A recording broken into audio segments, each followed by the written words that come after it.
Hello, today I am bringing you a review of Sally Green's Half Bad. Now I'm sure you've all seen this book by now. It has gone crazy on BookTube and in the book community in general. The publicity on this is absolutely mental at the minute. So I thought I'd pick it up and get a review in for you, because I've generally been reviewing quite old books and this is a new release. I think it came out last week or the week before.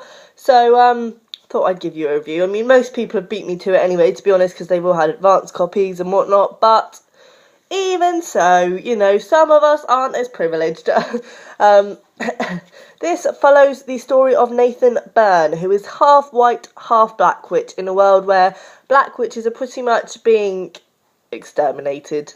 Is that the right word? Exterminated, I suppose. In England, there is barely any black witches, and I think Nathan's dad, Marcus, is one of the only black witches left in the world. In England, I mean. And Nathan is the only one of his kind. There is no other half mixers because white and black witches just don't get on. This book is interesting. It covers very interesting issues. I think there's a lot of underlying sort of issues about racism in there, and that's quite interesting. And also just generally about how people are treated if they're different, because we meet Nathan when he's young and follow him through to his 17th birthday, which is when he becomes a fully fledged witch and gets his gift of witchery, as it were. This happens because on his 17th birthday he will get 3 gifts from somebody superior to him or a family member or whatever, and drink their blood. He then becomes fully fledged witch, gets his gift. So with Nathan it's interesting because we're not sure what's going to happen with his gift giving. Nobody really knows because there's never been a case like his before. They don't know if they want to go ahead with it or cancel it or who they want to do it or whatever, because they don't know whether it's going to turn out that he's black or white, because it's going to go either or. It's a bit like Beautiful Creatures in that way, it was leading up to her 16th birthday when she could either become bad or good. And it also reminded me of Wicked, but it was a much better version of Wicked in my opinion.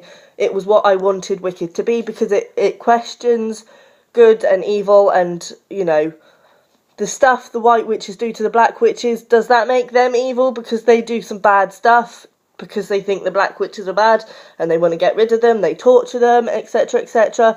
And, the restrictions on Nathan's life are pretty inhumane at times. I have to say, when I picked this up, I thought it was going to be a bit of a Twilight, not necessarily the best piece of literary fiction, but still pretty addictive, and, enjoyable enough. And actually, it's written a lot better than that. Now, I watched an interview on the telly with the author the other day. As I say, this publicity thing is going mad. And she said she's only been writing since 2010, which is crazy because she's actually a pretty bloody good writer. There is bits in here where she writes in second person. Now, that interested me because I prefer to write in second person, even though I've never really read in second person. And I'm glad she did it because it didn't work, I didn't feel. And I don't really know what the point of having those bits in there was, but it shows me that actually second person, there's a reason that people don't really use it. Second person is saying you instead of he. So you're like talking, the author is talking to the protagonist, basically. Or, yeah, it's hard to explain, but anyway. And yes, I also felt that although this book was good and I enjoyed it, I whizzed through it, I felt that it was a bit lacking. Now, I've recorded this already and I didn't want to say that because everybody is being sort of, oh, it's amazing. And I've looked on Goodreads and actually a few people have said it, so I feel okay saying it. It's a bit lacking. There's not much that actually happens in this story. Now, I think that's because there's more to come.